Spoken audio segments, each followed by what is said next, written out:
Class 10th chapter number 3 metal and non metals. Class 10th आपका chapter number जो second है वो complete हो चुका है। देखो 9th क्लास के अंदर में हमने बहुत सारे एलिमेंट्स पढ़े थे, ठीक है।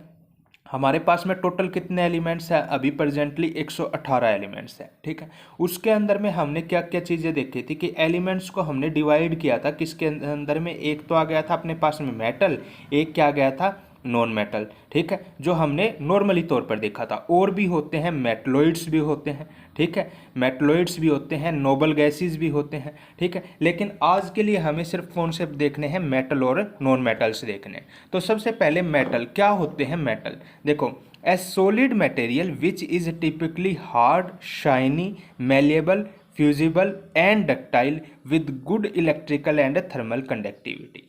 क्या कहता है कि वो सॉलिड मटेरियल, ठीक है, जनरली सॉलिड ही होंगे, ठीक है, जितने भी मेटल्स होंगे जनरली की बात कर रहे हैं, आमतौर पर बात कर रहे हैं हम, ठीक है। वो जो हार्ड हो थोड़े, ठीक है, चमकदार हो, ठीक है, मेलेबल जिसको हम क्या कर सकते हैं, आगे मैं आपको प्रॉपर्टीज़ में बताऊंगा, एक प्लेट के रूप में जिसको हम पिघला सकते हैं, ठीक है, डक्टाइल जिसको वायर के रूप में हम कन्वर्ट कर सकते हैं, और जो क्या हो इलेक्ट्रिकल और थर्मल कंडक्टिविटी जिसकी क्या हो अच्छी हो, उसको हम क्या देते हैं, मेटल का नाम देते हैं। इलेक्ट्रिकल मतलब जिससे इलेक्ट्रिसिटी पास हो सके, और थर्मल कंडक्टिविटी मतलब क्या, जिससे हीट पास हो सके। जैसे एग्जाम्पल के लिए आयरन, गोल्ड, सिल्वर और बहुत सारे एग्जाम्पल्स हैं, ये क्या होते हैं, मेटल्स होते हैं। अब बात करते हैं मेटल्स की प्रॉपर्टीज़ के बारे में। तो देखो, किसी भी चीज़ की दो टाइप की प्रॉपर्टीज़ होती हैं अपने पास में। पहली होती है उसकी फिजिकल, ठीक है, फिजिकल का मतलब जो हमें दिखाई देती है, नॉर्मल तौर पर अगर भाषा में बात करें तो जो दिखाई देते हैं। और दूसरी अपने पास में केमिकल, जो उसके अंदर में केमिकली चेंज होंगे। तो सबसे पहले हम फिजिकल प्रॉपर्टीज़ की बात करते हैं। क्या है फिजिकल प्रॉपर्टीज़ के अंदर में? सबसे पहला तो मेटालिक लस्टर। मेटालिक लस्टर का मतलब क्या होता है, चमकदार। देखो मेटल के अंदर में ये खासियत होती है कि उसका जो सरफेस होगा वो कैसा होगा, चमकदार होगा। जैसे एग्जांपल के लिए आप क्या लो, एक आयरन ले लो, ठीक है, और उसके ऊपर सैंड पेपर से इसको रब करना सीखो, ठीक है। सब रब किया हमने अच्छी तरीके से, थोड़ी देर बाद में आप देखोगे तो ये आयरन क्या होगा, चमकदार हो जाएगा, ठीक है। जैसे गोल्ड हो गया, ये सारे के सारे क्या है अपने पास में एग्जाम्पल है किसके, मेटालिक लस्टर के, ठीक है, मतलब क्या होगा, चमकदार होगा।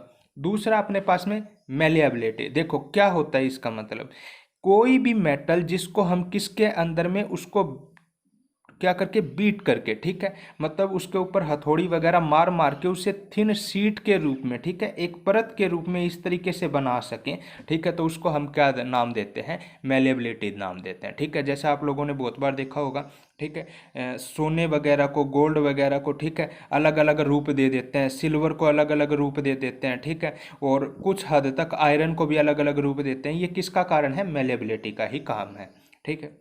नेक्स्ट है डक्टाइलिटी। डक्टाइलिटी क्या होता है, देखो, the ability of metals to be drawn into thin wires, ठीक है।